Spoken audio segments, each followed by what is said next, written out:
welcome or welcome back to my channel. My name is Fifi. It's so nice to have you here. I hope you stay a while. Today I'm going to be doing a quick November reading wrap up. Most of the books that I read in November are in different reading vlogs, so I talk a lot about them. That's why I'm just going to make this quite quick. I read 8 books in the month of November, and I'm just going to tell you quickly about all of them and my ratings for all of them. The first book I read was Finding Me by Viola Davis. This book I first started reading I think in February. I started reading the hard copy that my auntie had, but then she had to leave and leave with the book, so I stopped. But I was going to continue the ebook version on my iPad, and I just never went back to it. But this month I put it on my TBR, and I did in fact finish it, so thank God for that. And this book was so beautiful. I think the writing was really good. I will say it was a bit jumbled. I would say the editing could have been better, but I think it also showcased just the back and forth and how her life was so scrambled and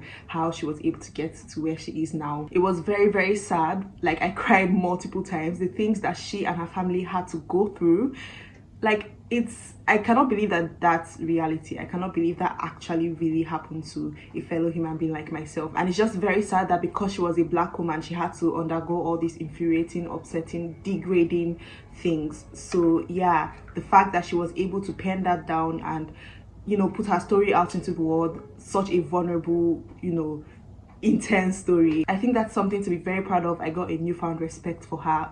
I always respected Viola Davis. I mean, she is Viola Davis, but with this insight into her life, you just see how much of a resilient woman she is, and just I love her so much. She's so inspiring. And yeah, I rated this book 4 stars on my Goodreads and stuff, but genuinely, I don't know, I feel icky rating memoirs and biographies, stuff like that.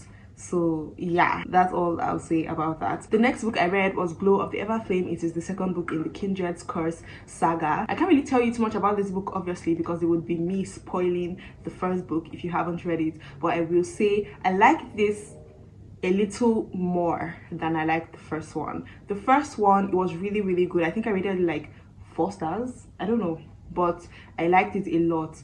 There were just some things I would have wished and liked to happen in that book, and a lot of them happened in this book, and it really fed me. The world building in this book is so incredible, albeit a little confusing at some points, but I really loved it. In this world, the kindred spirits or gods came into the mortal lands, and they started meeting with the mortals in a bid to bring them all together and make them as one. And so the children from this meeting are called descended, right? And like mortals and creatures in general do, it did not go as planned, and there was now a segregation between the descended and the regular mortal beings.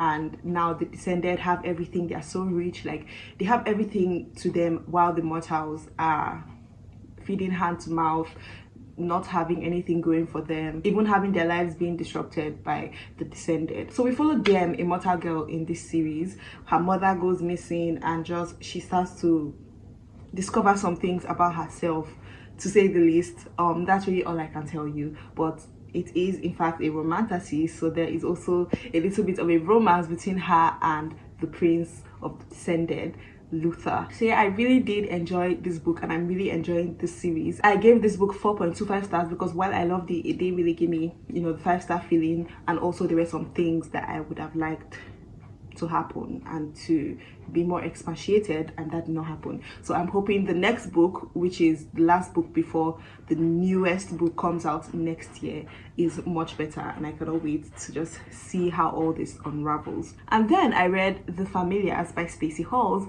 This was a very interesting read. It is a historical fiction, and it follows a 17-year-old girl called Fleetwood. She got married at the age of 14, which is obviously a part of the time. This book is set in like the 1600s, and throughout the whole time of her marriage, she has been pregnant 3 times and lost all the babies, unfortunately. So now she's pregnant with what is to be her 4th child, or her 1st child, and she really wants to keep the pregnancy. And then she comes in contact with another girl called Alice, who is kind of older than her. I would say she's like 20 something.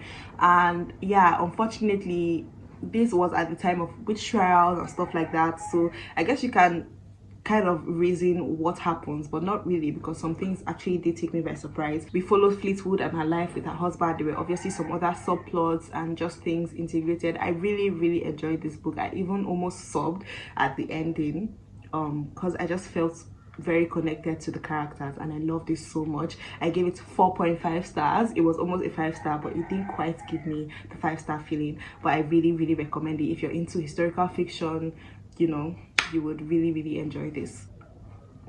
And then I read my only 5-star of the month and my second 5-star of the year. Eleanor Oliphant Is Completely Fine. This book took me by surprise. When I first started reading it, I was like, oh, this is kind of boring. I don't know how I feel about this. And then I got more into the meat of it and I was hooked. I formed such a huge connection with the main character, Eleanor, and just, it's so sad all the things that she had to undergo as a child. And you know, throughout the book we see why she is the way she is, and the way she is at first is quite jarring and unsettling. She's very annoying, very infuriating. I would not want to be around her if I did not know, you know, what she went through as a child. But we obviously uncover all of this and we see how this has to do with her mother, and just it's kind of a lot. I did shed some tears. There's also a tiny subplot of romance, like the tiniest bit of romance, but it did not have any, I mean, it did impact her and the book in general, but you know, it was not the focus at all. She was the main focus, and her being able to, you know, expand herself and become a better person in general was the focus of this book. And I love Eleanor so much. I loved this book so much. I highly recommend it. If you're into fiction, literary fiction, this would be a great read for you, because it was for me. And going from that book to this next book gave me insane whiplash, because the next book I read was Same Time Next Summer by Annabelle Monaghan, and it was a book. It was really bad in my opinion. I just did not enjoy it. We follow a 30-something-year-old woman, you know, who got her heart broken at the age of 18 by this boy that she built a relationship with, you know, at her summer beach house. Throughout their teen years, they will go to this town in the summer, and that's how they met and that's how they built a relationship. But then he broke her heart, like in the most horrid way, and it just really pissed me off. But then 14 years later, she is still pining over him. She is still sulking after him, even though she is literally engaged. And while I will say that her fiance was horrible as hell, she should have just broken up with him instead of literally cheating on him, because it was cheating, emotional or not, it was cheating. But yeah, 14 years later, she has to go back to this beach house because she's now planning a wedding, and she thinks she wants to get married in this, you know, beach town. But then she meets this guy, she comes across him again. Not just comes across him, her family literally invites her to events after knowing how hard she took their breakup, after knowing how hard he hurt her and how that even affected their family in general. They still kept inviting him to events, especially events that had to do with her current wedding. Like,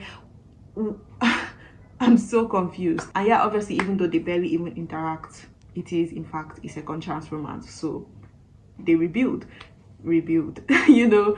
And yeah, I did not like it. I thought the writing of the book itself was quite mediocre. It was trying so hard to be on some Emily Henry type shit, and I don't even love Emily Henry, but I know she's miles ahead of this author, and this author was trying too hard. It was just not giving what she thought it was giving. The plot was just really scattered up and down. We were going back and forth, back when she was a teenager building their relationship with the guy Wyatt, to now where she's literally engaged with this new guy who I cannot remember his name for some reason. But it was just quite disjointed. It didn't really make sense. It didn't flow. I just did not like this book, and I hated the main characters. She was being so, like, you're a 30-something-year-old woman. Why are you acting like a child?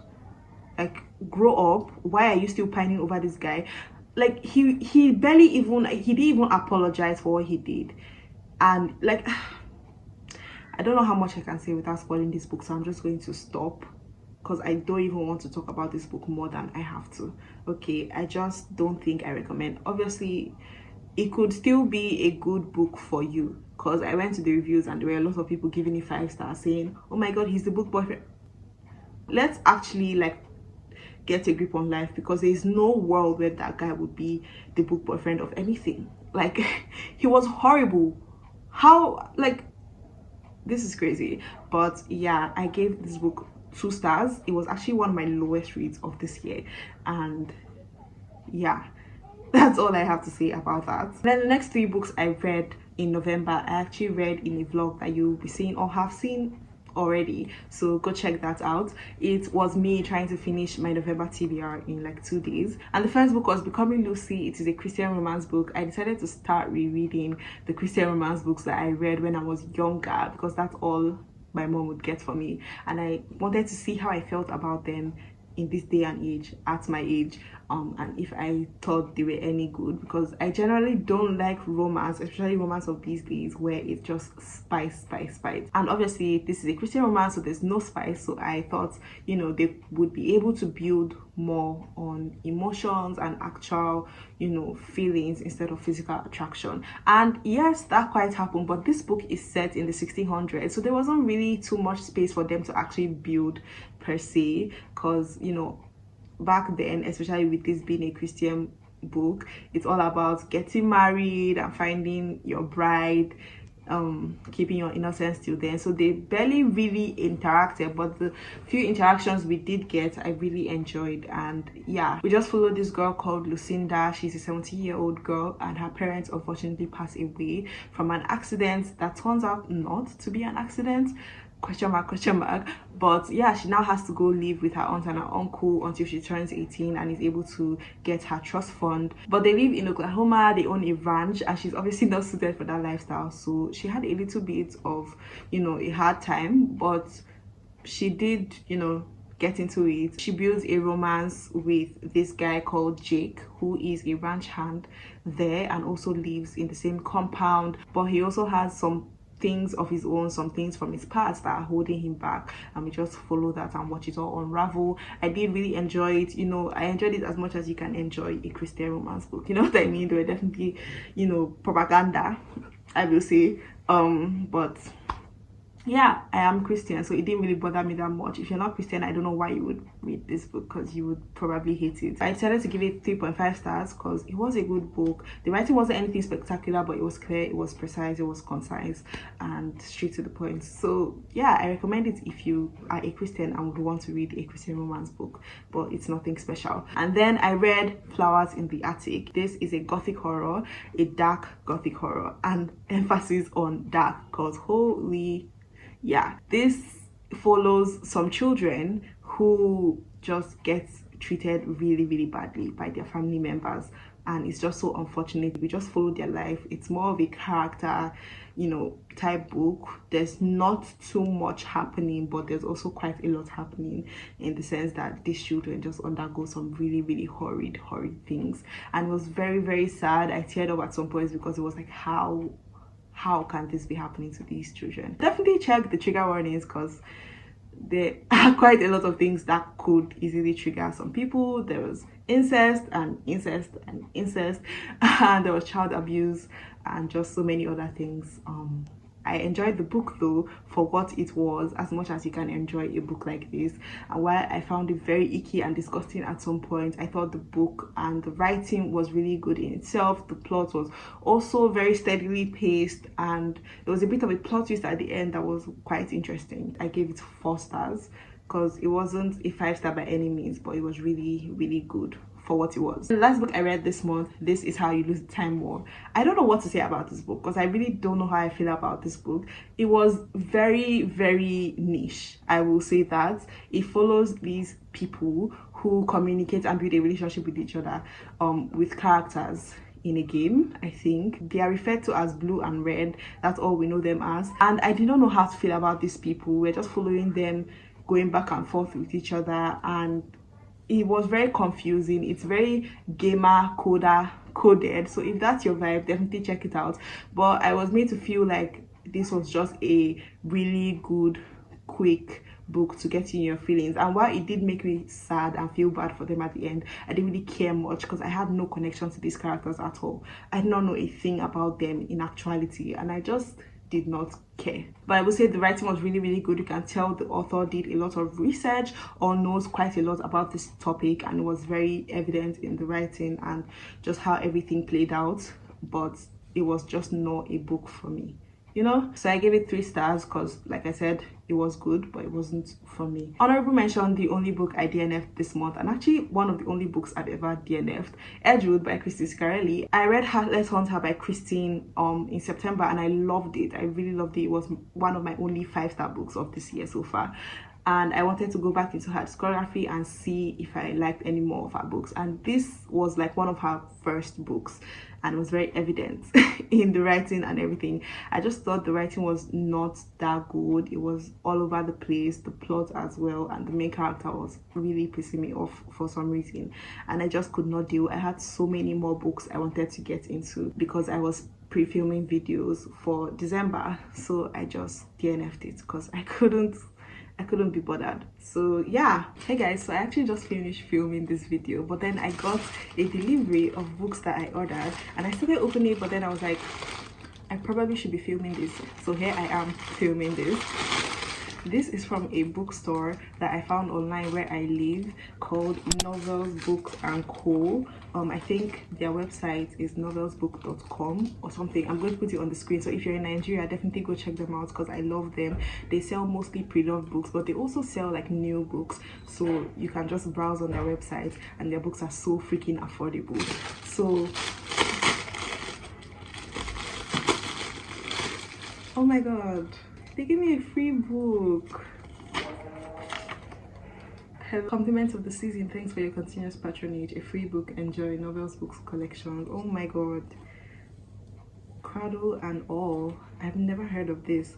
In Boston, a young woman finds herself pregnant even though she's still a virgin. In Ireland, another young woman discovers she is in the same impossible condition.